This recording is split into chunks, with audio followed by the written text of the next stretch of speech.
شب زنده داری مستی بهانه کردم و چندان گریستم تا هیچ کس نگفت گرفتاری کیستم. یا رب چه چشمه است محبت که من از آن یک قطره نوش کردم و دریا گریستم. هر یک روزی که خداوند پروردگار عالم عطا نموده است بزرگ می باشد، ولی در بین آنها روز جمعه موقع مخصوص را صاحب بوده نسبت دیگر روزها بلندتر می باشد. جمعه سعید مبارک دوستان عزیزم. چیست مردی؟ جان به جان دوستان بسپردن است. شاد نشاد نمودن خاطری نازردن است.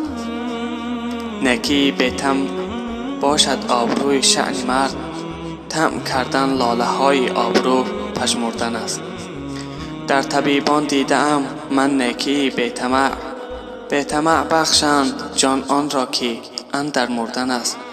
پستر از جمع پستی های دنیا دلگی است، دله را بر سیاهی عمر به سر بردن است. آنکه دارد ننگ خواهد نعمتی حاصل کند و آنکه بی ننگ است دائم در تلاش خوردن است.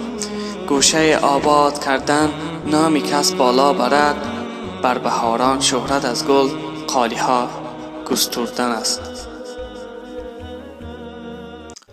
در خاطر باید داشت اگرچه جنگ برای اصلاح ملت و افزایش آبادانی آغاز می گردد، اما حقیقت این است که در نتیجه جنگ بحرانی عظیم در حیات اجتماعی و سیاسی پدیدار می شود.